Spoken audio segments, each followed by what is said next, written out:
Welcome everyone to another fabulous edition of Clash of the Gods. We are less than a week away from our upcoming pay-per-view Genesis, which is going to be airing on this YouTube channel this Sunday. Make sure to tune in. It's going to be a wild ride, baby. We are live from Davenport, Iowa, and it's time to get right into the action.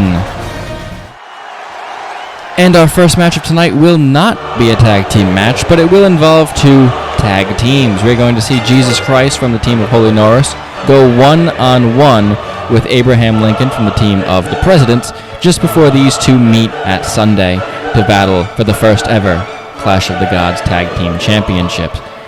And while the title will not be on the line in tonight's singles match, it definitely is worth noting that whoever wins this match will have quite a bit of momentum going into that tag team match at Genesis. And Jesus is looking to hopefully score a bit of momentum for his team if he can knock off Abe Lincoln, but that is something that is easier said than done.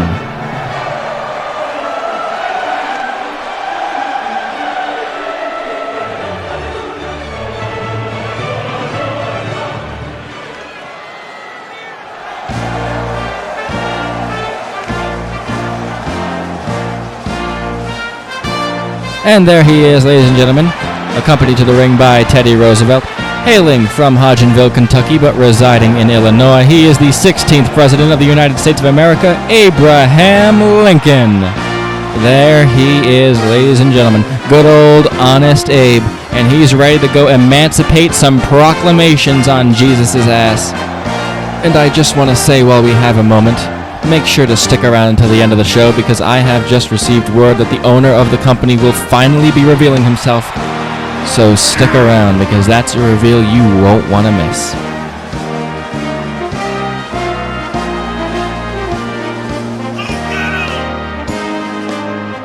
And Teddy Roosevelt now getting into a bit of a shouting match with someone in the audience. And now coming over to help his friend Abe Lincoln to psych him up, get him ready for his match, telling him to get his ass in the ring and go beat up some Christian ass. And here we go. Abe Lincoln is taken to the ring now. Teddy Roosevelt will not be, because this is a singles match. But we are ready to start Abe Lincoln versus Jesus. We've got Jesus doing some stretches in the corner. We've got Abe Lincoln doing that little fighter's jump in place. And we've got the referee to ring that bell because this match has officially begun. And we're going to see a little collar and elbow tie-up as Jesus puts Abe Lincoln in a headlock. Nope, now he transitions it into an arm bar.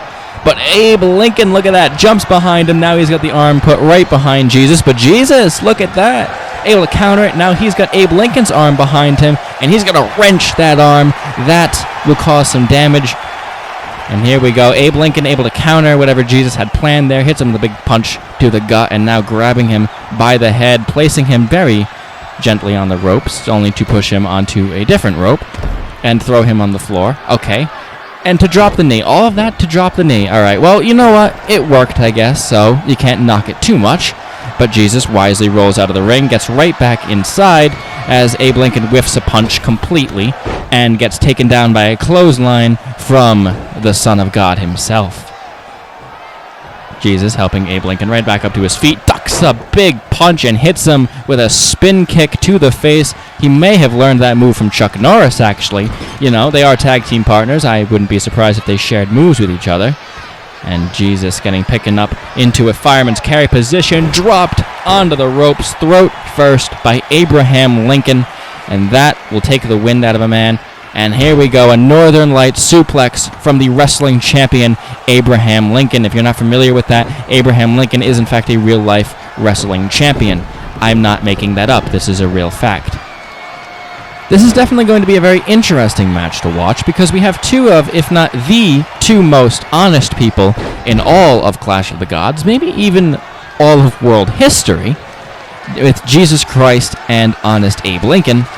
So these two are very nice people, very good people.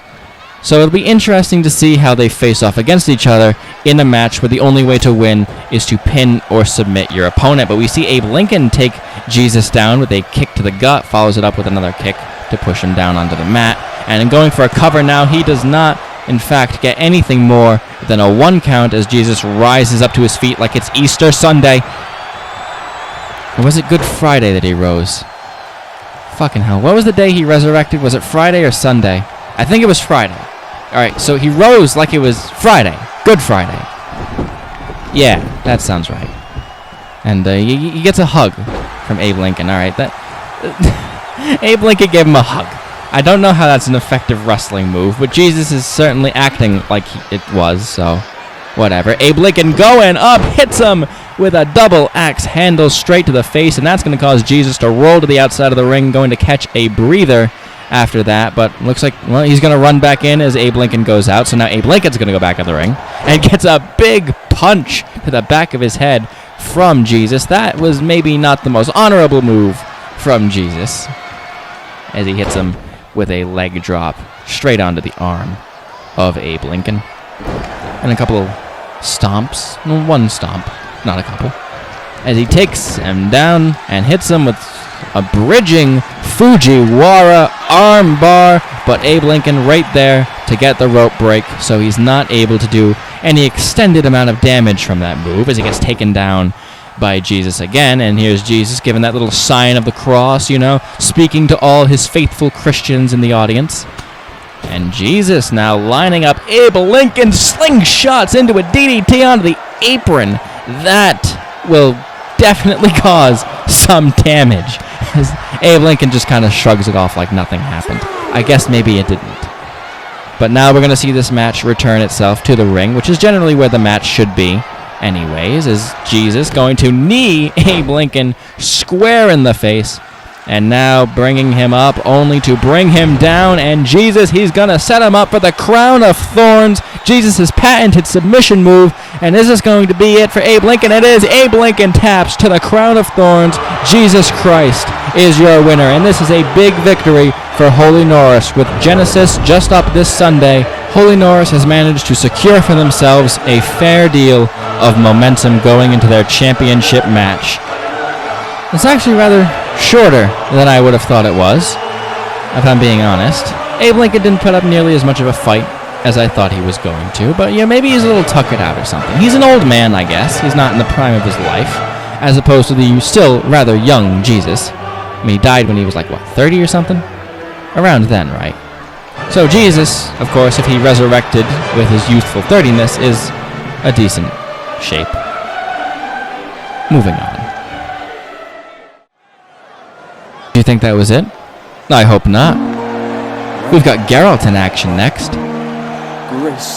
And the Witcher will seek to go one-on-one with the Joker.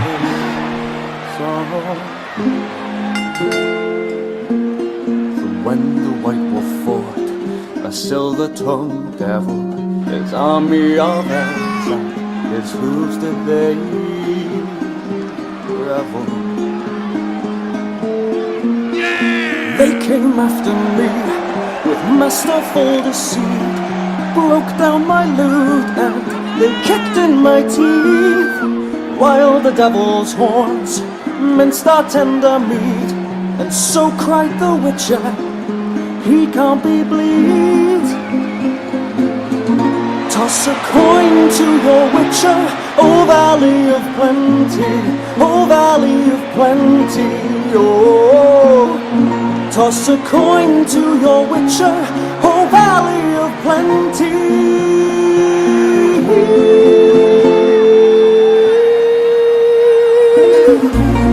At the edge of the world, fight the mighty horn that bashes and breaks you and brings you to more.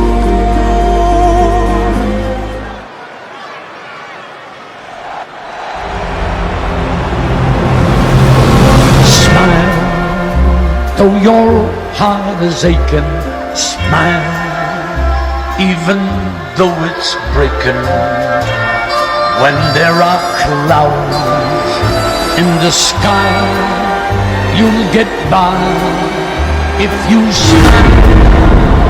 Through your fear and sorrow, smile, and maybe tomorrow you'll find that life is still worthwhile if you just smile.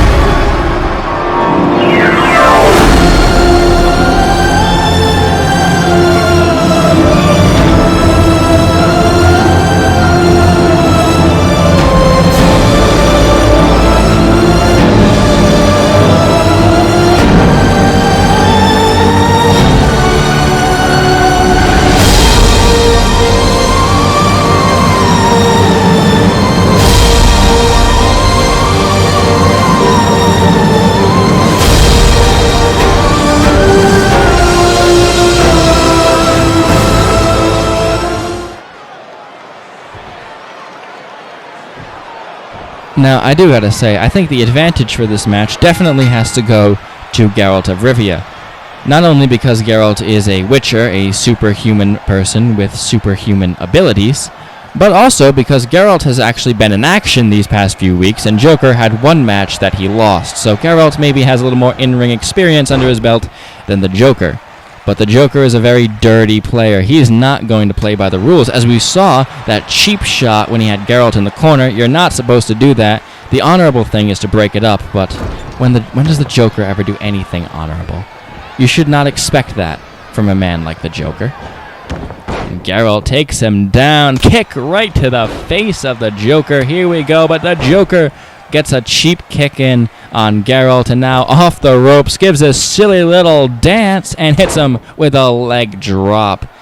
And look at that, the Joker getting a little angry, maybe taunting towards the crowd before making his way back up to his feet, only to bring Geralt down and hits him with a knee straight to the back.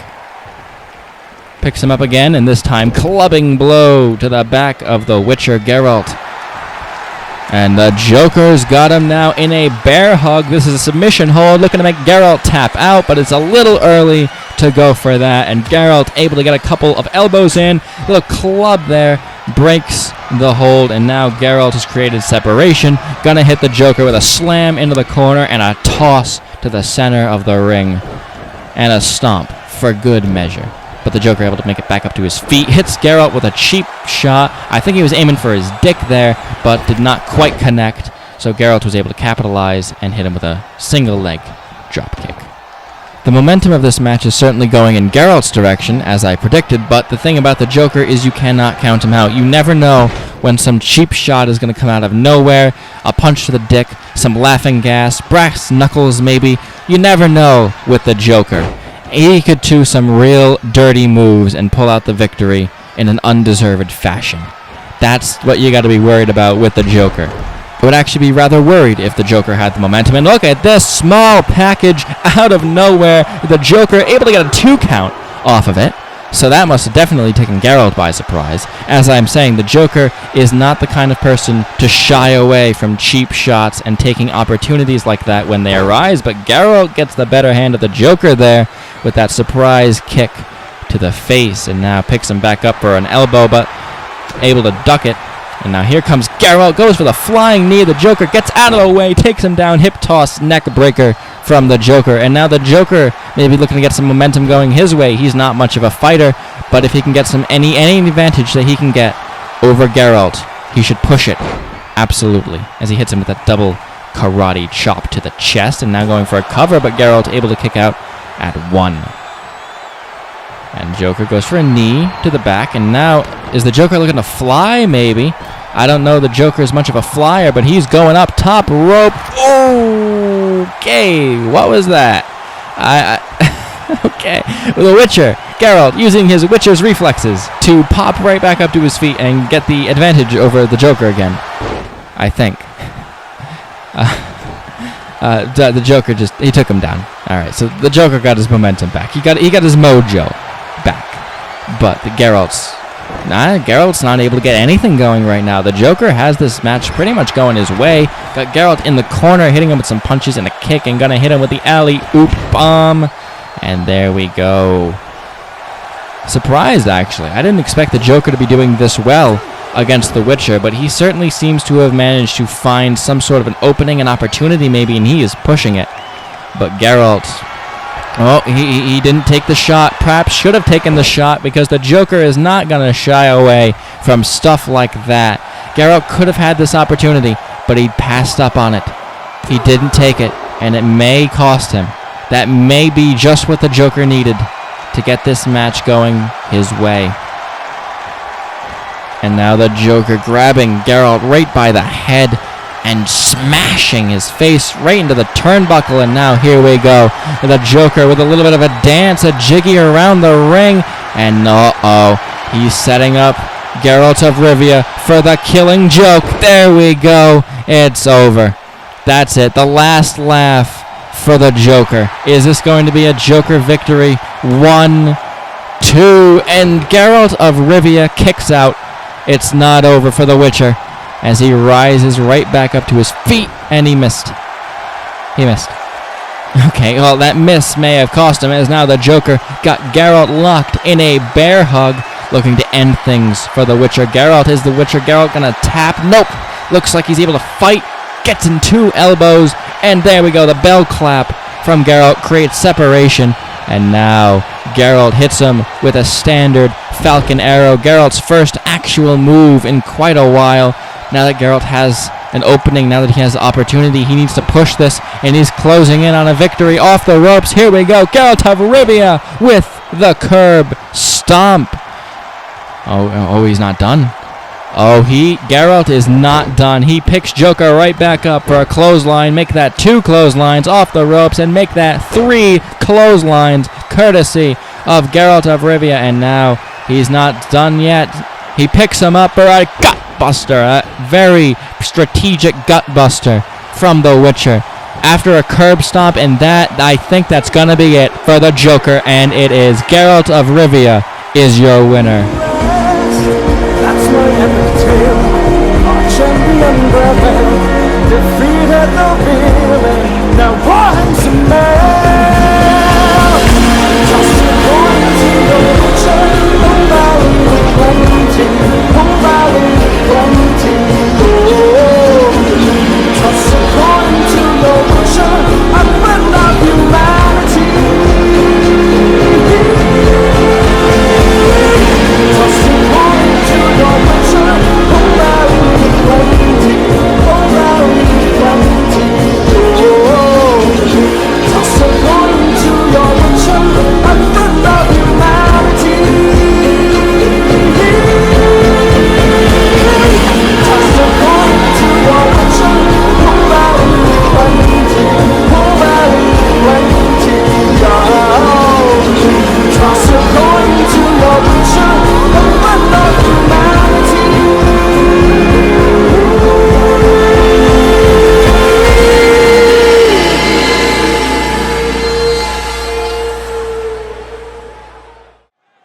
You know what I really like?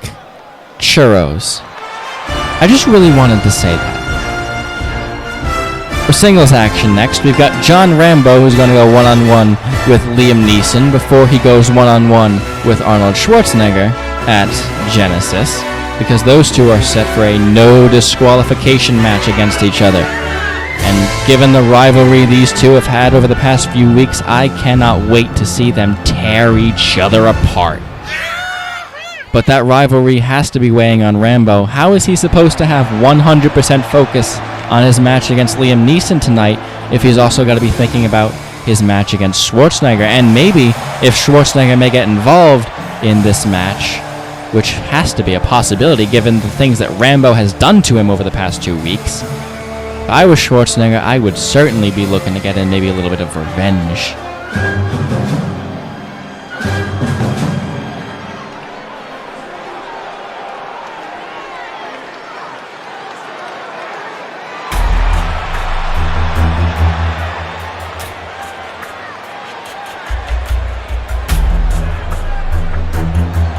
And hailing from Northern Ireland, standing in at 6'4", he is the star of many classic action movies, as well as Oscar-nominated classics such as Schindler's List and Star Wars: The Phantom Menace. It's Liam Neeson.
You know the best part of a match is? It's when it ends. But the second best part of a match is when it starts. And there we go. This match has started, and we see immediately Liam Neeson punch John Rambo in the face there. Now looking for a suplex. Rambo able to block it though, but Neeson able to get it anyway. Hits him on the second attempt. And you can see the damage done to the back there of John Rambo, grasping at the back, and an Irish whip off the ropes. Neeson, okay, well, they just kind of bumped into each other.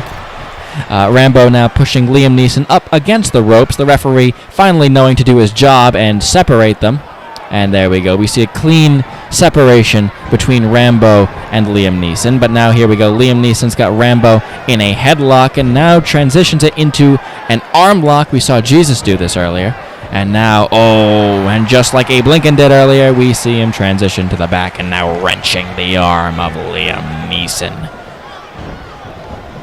And Rambo taking him by the head, places him on the ropes, and now, punch to the gut, follows it up, second punch to the gut, Irish whip off the ropes, and a clothesline, decapitating Liam Neeson. And what the hell is this? Oh no. Oh, that's Arnold Schwarzenegger. He's coming out here. Schwarzenegger, he's not in this match, but that doesn't matter. Schwarzenegger coming right out here to maybe have some words with John Rambo, and there you see a little bit of a saying some words to each other. Liam Neeson, I think, doesn't know if he wants to take advantage of this, has decided eventually not to, but it doesn't matter anyway. Rambo goes out, gets some punches in on Schwarzenegger, but Schwarzenegger catches him and hits him with a clothesline, and there we go. That's an interference. That's going to be a disqualification. Schwarzenegger finally manages to get some form of comeuppance on John Rambo, but it is still going to give Rambo the victory in this match. It's time for the fourth match of tonight, and if I'm reading this card right, the last match of tonight, actually. So this is going to be a 4-match show instead of your traditional 5-match show, but that's only because we have a very big thing for our main event with the owner of the company deciding to reveal himself. Make sure to stick around for that. But for right now, we're going to have ourselves a tag team match. Oh, you didn't think we were going to get through an episode without a tag team match, did you?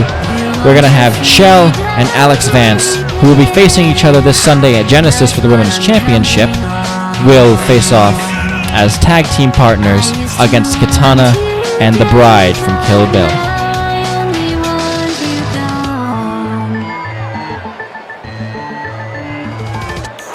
She was a lot like you, maybe not quite as heavy. Now there's no Caroline is in you too. One day they woke me up so I could live forever. It's such a shame the same will never. Now it's definitely going to be interesting to see how Chell and Alyx Vance are able to work together, because while on the one hand they do come from the same company, they do come from two entirely separate series, and of course Black Mesa and Aperture Laboratories are kind of rivals. So will they be able to work together? And this is not counting the fact that they have to face each other this Sunday at Genesis, so we'll have to see how much they are able to work together as tag team partners.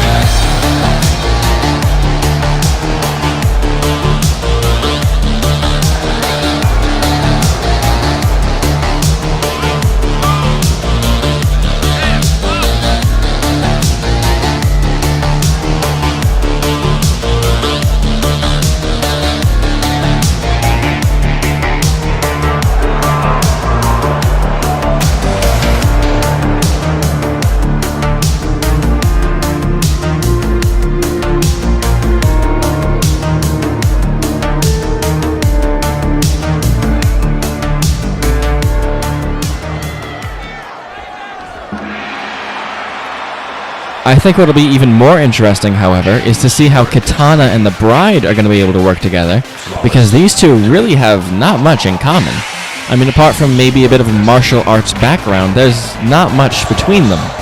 So it's going to definitely be interesting to see how they are able to work together in this match, or if they're able to work together.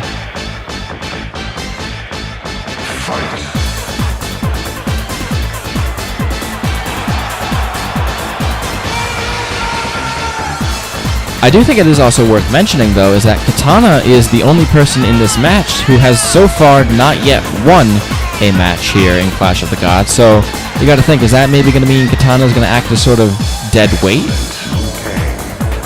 Sonya, Jax, Kitana, Jade, Sub-Zero, Scorpion, Cyrax, Smoke, Shiva, Metal.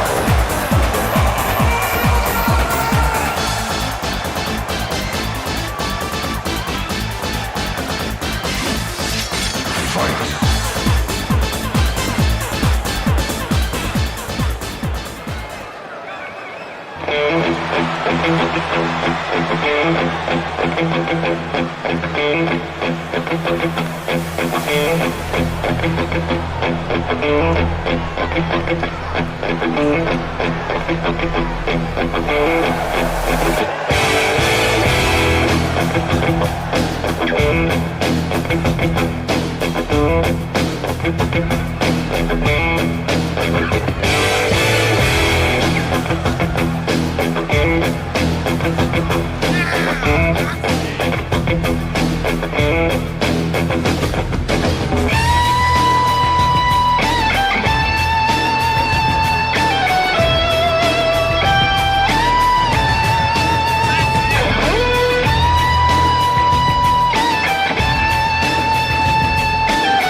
And now that all four competitors are in the ring, that means we can finally start this match. And the referee, of course, going to ring that bell. And Kitana, whoa, immediately runs after Chell, hits her with that big spear. And I think she's going to go for a cover off of that. A little early to be trying for a pinfall attempt, so Chell obviously is able to kick out before a referee could even get the 1 count. But Kitana able to capitalize rather effectively, hits her with a German suplex, but Chell's feet were on the rope, so she's able to force a break. And now helping her right back up to her feet, only to hit her with a knee to the gut, follows it up, overhead kick, straight to the large section of the back of Chell. And looks like she's going to try for the exact same thing again, and she's going to connect with the exact same thing again.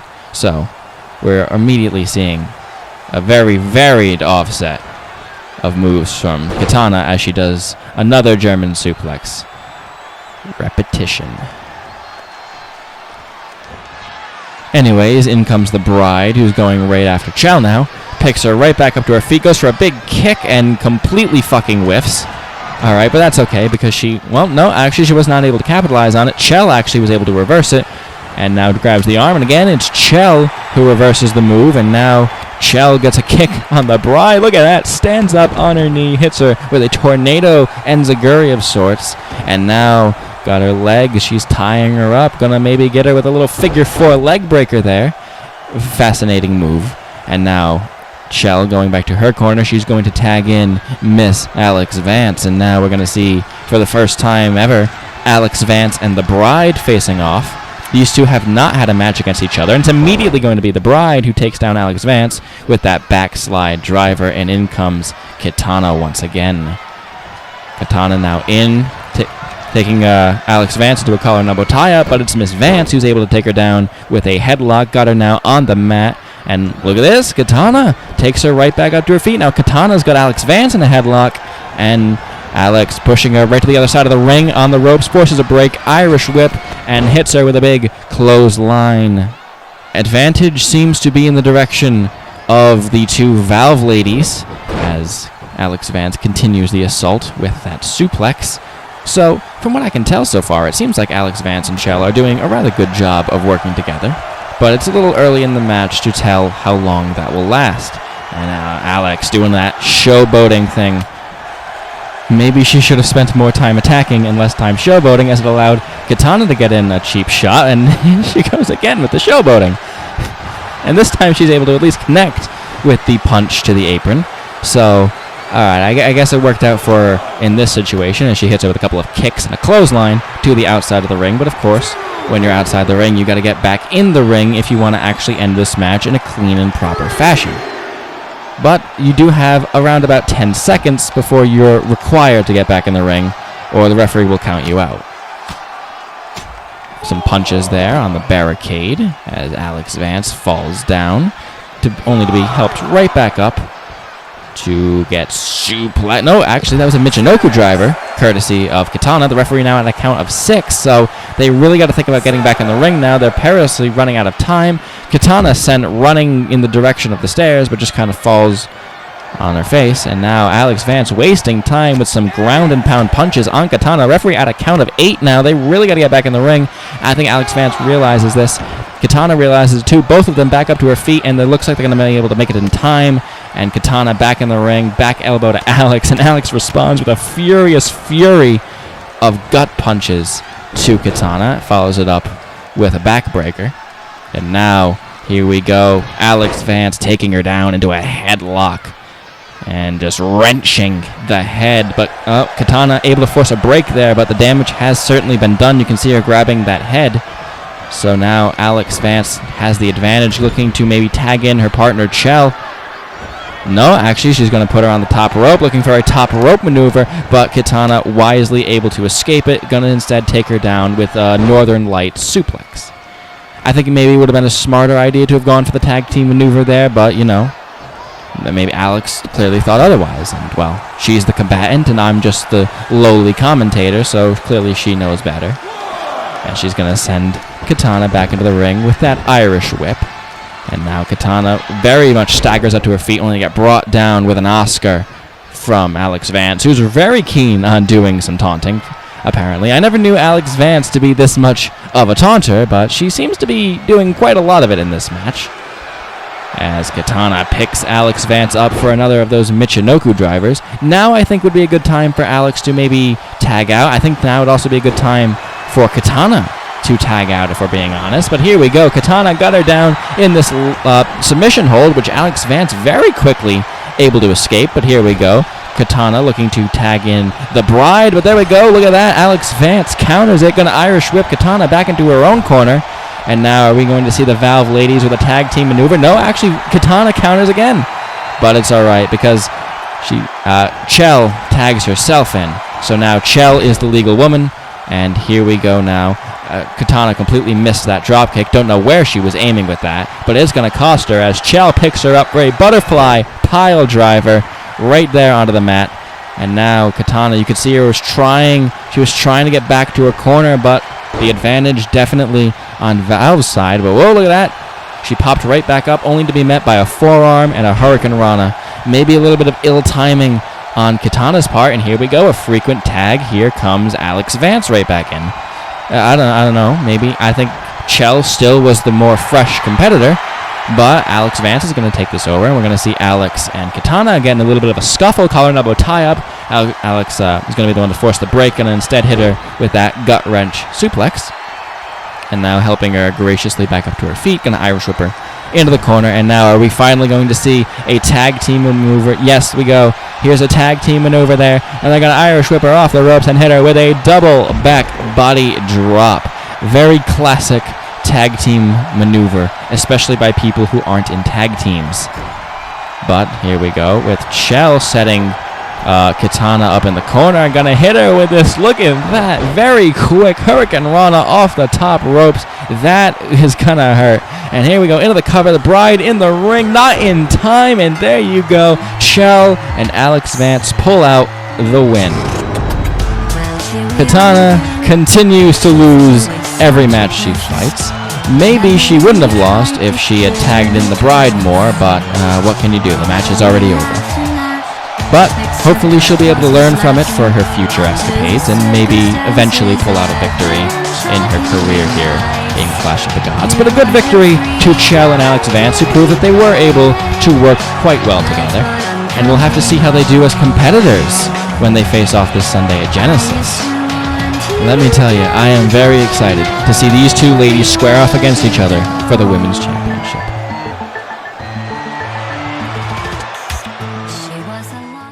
Ladies and gentlemen, it is now time to reveal the owner of Clash of the Gods. Who is this? I'm not familiar with the music. No, oh my, that's God. That's God himself. Oh my fucking God. What the hell? okay. I'm so sorry. I will never say anything bad about this company ever again. I promise. Ladies and gentlemen, please welcome God to the ring. Bask in the glory of God. It looks like he's got a title around his waist, although it does seem to be glitching out because this game was coded by a bunch of fucking monkeys. But I don't know. It's an interesting looking belt, I'm sure, if it would render properly. But God's here. Yeah, God's here.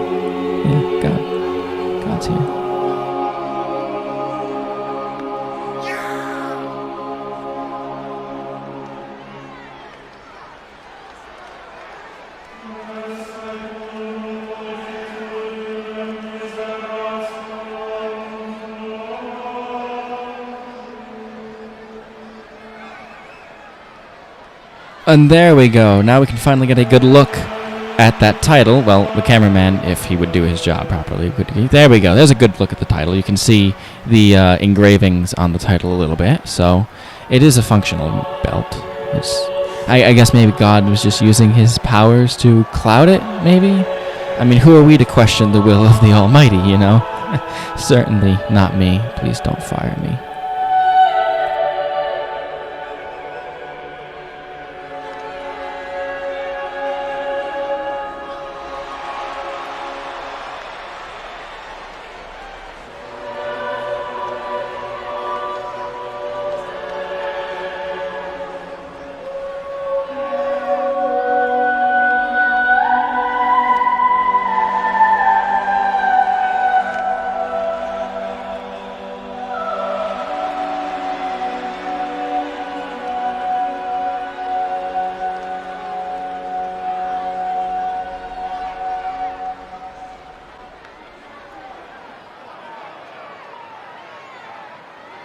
Oh, and here we go. God looks like he's grabbing a microphone. God's got some words. We're going to hear the voice of God himself speak to us. I am truly honored. Let's see what he has to say. I am God, and I am the one in charge of this company. I have used my powers to bring together the best and greatest combatants the world has ever seen, to fight each other with the ultimate goal of seeing who is worthy enough to defeat me. You see, the belt that I have brought with me to this ring is called the God of Gods Championship, and it shall be bestowed upon any such man who is capable of defeating me in single combat. If that day comes, I shall depart and leave this company to its own devices. But that is only if I am defeated. I am issuing a time limit of 1 year to defeat me. If none can manage it in that time, I shall shut this company down forever and consider it a failed experiment. So, who will be the first to step up and challenge me for the title? Well, you heard it here, ladies and gentlemen. God has laid down a challenge for anyone to face him. Who is going to answer that challenge? Who is going to be the one to face God himself? And it sounds like it's going to be Clint Eastwood who is going to answer God's challenge and face him in the ring. I don't know if this is a brave or a foolish thing to do, but Clint Eastwood's going to do it anyway.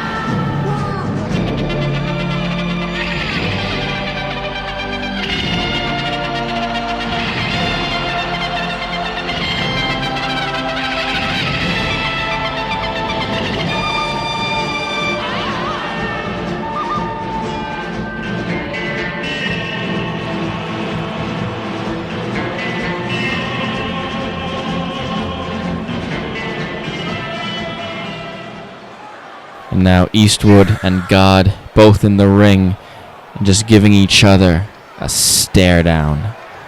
God, they're saying something, but we can't pick it up with our microphones. And God, I think he said, "You'll do." So there we go. God has accepted Clint Eastwood's challenge, and we will see these two face at Genesis this Sunday.